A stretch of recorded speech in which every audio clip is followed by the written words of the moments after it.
ಎಲ್ರಿಗೂ ನಮಸ್ಕಾರ. ಒಂದೊಳ್ಳೆ ಲಾಂಗ್ ಬೈಕ್ ರೈಡನ್ನು ಮುಗಿಸ್ಕೊಂಡು ಬಂದಮೇಲೆ ನಾವು ನಮ್ಮ ಬೈಕ್ಗಳನ್ನ ಯಾವ ಥರ ಕೇರ್ ಮಾಡಬೇಕು ಅನ್ನೋದನ್ನು ನಾನು ಈ ವಿಡಿಯೋದಲ್ಲಿ ತೋರಿಸ್ತಾ ಇದ್ದೀನಿ. ಮೊದಲನೇದಾಗಿ ಫಸ್ಟ್ ರೈಡ್ ಮುಗಿದ ತಕ್ಷಣವೇ ನೀವು ನಿಮ್ಮ ಬೈಕನ್ನು ಒಂದೊಳ್ಳೆ ಸರ್ವಿಸ್ ಸ್ಟೇಷನಿಗೆ ಕರ್ಕೊಂಡೋಗಿ ಒಳ್ಳೆ ಸೋಪು ಶಾಂಪು ಹಾಕಿ ಪಳ ಪಳ ಪಳ ಪಳ ಅಂತ ಒಂದು ಸ್ನಾನ ಮಾಡಿಸಿ. ಬೈಕ್ಗಳಿಗೂ ಎಮೋಷನ್ಸ್ ಇರುತ್ತೆ.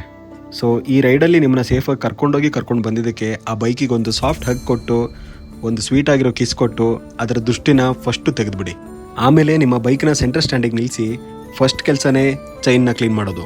ಚೈನ್ನ ಕ್ಲೀನ್ ಮಾಡೋಕ್ಕೆ ಬೇಕಾಗಿರೋದು ಒಂದು chain cleaning spray, chain lube, ಆಮೇಲೆ ಈ ಥರದ್ದು ಒಂದು ಬ್ರಷ್ ಬೇಕು. ಮೊದಲು ಚೈನ್ ಕ್ಲೀನಿಂಗ್ ಸ್ಪ್ರೇನ ತಗೊಂಡು ಚೈನಿನ ಎಲ್ಲ ಭಾಗಕ್ಕೂ ನಿಧಾನಕ್ಕೆ ಸ್ಪ್ರೇ ಮಾಡ್ತಾ ಬರಬೇಕು.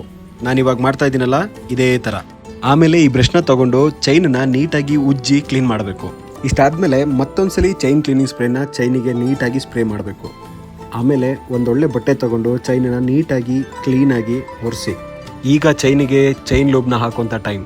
ಈ ಚೈನ್ ಲೂಬನ್ನ ಚೈನಿನ ಸೆಂಟರ್ ಹಾಗೂ ಎರಡು ಸೈಡ್ಗಳಿಗೂ ನೀಟಾಗಿ ಸ್ಪ್ರೇ ಮಾಡಬೇಕಾಗತ್ತೆ. ಇಷ್ಟು ಮಾಡಿದ್ಮೇಲೆ ನನ್ನ ಗಾಡಿ ಚೈನ್ ನೋಡಿ ಎಷ್ಟು ಪಳಪಳ ಹೊಳಿತಾ ಇದೆ. ಇಲ್ಲಿಗೆ ಚೈನ್ ಕ್ಲೀನಿಂಗ್ ಪ್ರೊಸೆಸ್ ಮುಗಿಯಿತು.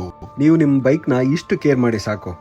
ಆಮೇಲೆ ನೋಡಿ ನಿಮ್ಮ ಬೈಕೇ ನಿಮ್ಮನ್ನು ಹೇಗೆ ಕೇರ್ ಮಾಡುತ್ತೆ ಅಂತ.